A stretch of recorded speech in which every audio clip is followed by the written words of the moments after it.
Afghanistan's president has said he fled the country to avoid bloodshed as the Taliban closed in on Kabul on Sunday.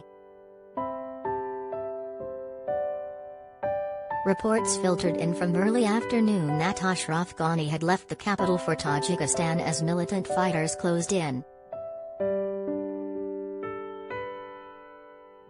In an update posted on Facebook several hours later, he confirmed he had left Afghanistan, but declined to say wherefore.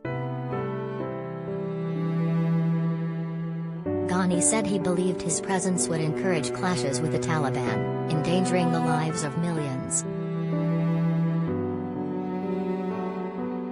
He wrote, "If left unchecked, countless patriots would be martyred and the city of Kabul would be devastated, resulting in a major humanitarian catastrophe in the 6 million-strong city."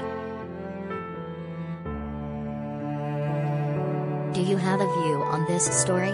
Let us know in the comments below.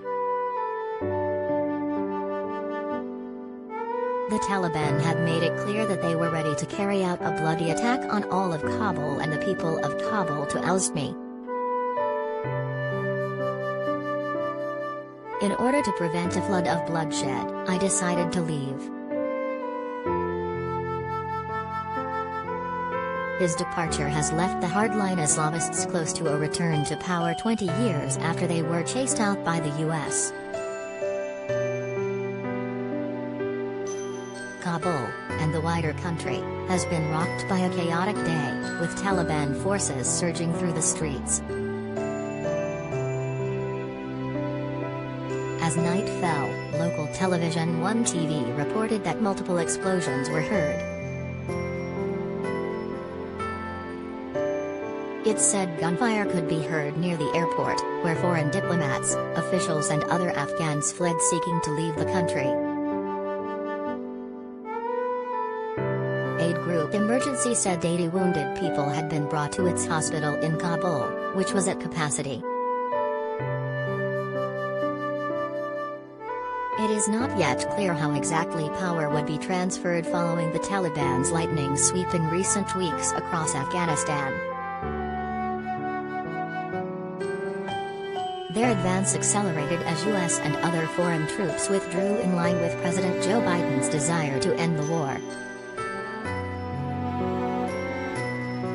Insurgents entered the presidential palace and took control of it, two senior Taliban commanders in Kabul said. Al Jazeera television later showed footage of what it said were Taliban commanders in the palace with dozens of armed fighters. The Taliban also said they had taken control of most of the districts around the outskirts of the capital. A senior Interior Ministry official said Ghani had left for Tajikistan, although this has not been confirmed. U.S. diplomats were flown from their embassy by helicopter to the airport as Afghan forces melted away. The superpower's embassy said in a security alert that the security situation in Kabul is changing quickly, including at the airport. British troops arrived in Kabul after Boris Johnson said ensuring the safe departure of UK nationals was his priority.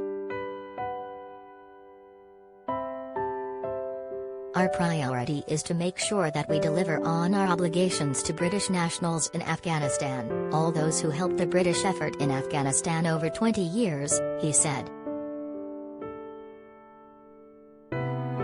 He added that nearly 2,000 Afghans have already been resettled in the UK, and added, "We're going to get as many as we can out in the next few days."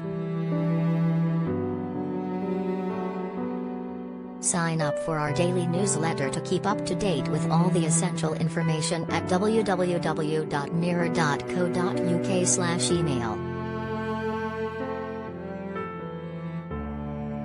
UK defence sources have told the BBC that the Royal Air Force has already flown out most of the UK embassy's staff on military flights. But but the UK ambassador and a small number of embassy staff remain in the city to help British nationals evacuate, the sources told the broadcaster. The Prime Minister's comments came after he chaired a Cobra meeting to discuss the unfolding crisis. MPs have also been asked to come to Westminster 2 weeks early from their summer break after the Taliban forces advanced. Mr. Johnson added, of the political situation, I think it's very important that the West collectively should work together to get over to that new government, be it by the Taliban or anybody else. Nobody wants Afghanistan once again to be a breeding ground for terror.